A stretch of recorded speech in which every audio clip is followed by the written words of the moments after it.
පැවති යුද්ධය අවසන් කළා මේ වෙනකොට වසර 17ක් වෙනවා. ඊයේ දිනේ අවසන් කරේ අද වෙනි දිනක තමයි පාර්ලිමේන්තුවේ හිටපු ජනාධිපති ගරු මහින්ද රාජපක්ෂ මහත්මයා එය නිල වශයෙන් දැනුම් දුන්නේ. ඒ යුද ජයග්‍රහණය සඳහා මේ රටේ විශාල පිරිසක් කැපවීම කෙරුවා. රණවිරුවන්, පොලිසිය, සිවිල් ආරක්ෂක බලකාය, ඒ වගේ මේ රටේ පුරවැසියන්.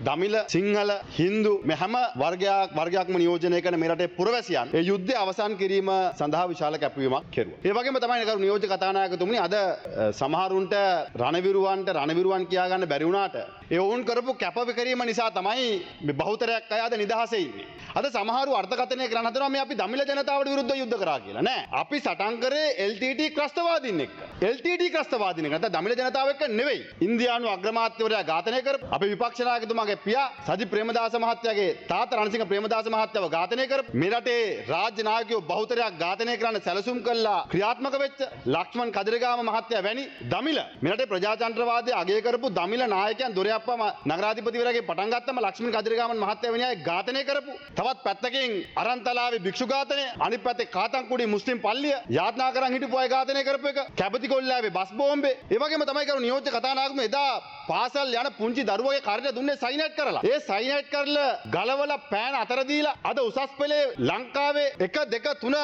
අතරට එන්න පුළුවන් තත්ත්වයට උතුරු පළාත පරිවර්තන වුණේ මේ ක්‍රස්තවාදය අවසන් කරපු නිසා. යටිදල පහසුකම් සංවර්ධනය මේව ගැන මම වැඩි කතා කරන්න යන්නේ නැහැ. හැබැයි ඒ ගෞරවය රණවිරුවන්ට එදා හිටපු නායකයන්ට දෙන්න බැරි නම් ගරු නියෝජ්‍ය කතානායකතුමනි ඒ පිළිබඳව ඉතින් මේ අයට නම් ඒ ගැන කියලා වැඩක් වෙන්නේ නැහැ. මොකද මෙයාගේ ඉතිහාසයේ බලනහර කපපු ඉතිහාසයක් තියෙනවා. බලනහර කපපු ඉතිහාසයක් තියෙන්නේ. අදත් එහෙමයි. දැනුත් එහෙමයි. අපි ඔබතුමා වගේ අය ගැන කනගාටු වෙනවා. බෑ මේක තමයි කරු නියෝජ්‍ය කතානායකතුමනි යථාර්ථය. අද වෙනකන් රටේ ජනාධිපතිවරයාට අගමැතිවරයාට අඩුම ගානේ Facebook එකේ දාන්න.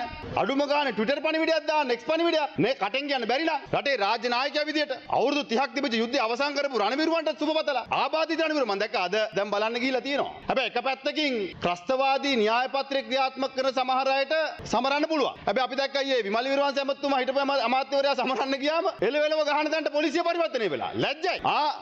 ඔව් දුවනකොට වැටෙන්නේ කවුද කියලා බඩ ගාන කට්ටිය දන්නේ නැහැ. ඒ හින්දා පරිස්සමෙන් ඉන්න. ගෞරව නියෝජ්‍ය කතානායකතුමනි. මේ බඩ ගාන අයනේ කතා කරන්නේ. ඒ හින්දා ඔය බලනහර කැපිලා තියාගන්න බලමු මොකද වෙන්නේ කියලා. හැබැයි මේ තැනට අද සමාජය පරිවර්තනය කරන්න මේ අය කටයුතු කළා තියෙනවා. ඒ හින්දා අපි පැහැදිලිවම කියන්නේ අපි සටන් කරේ දමිළ ජනතාව එක්ක නෙවෙයි. හැබැයි LTT ක්‍රස්තවාදීන් එක්ක.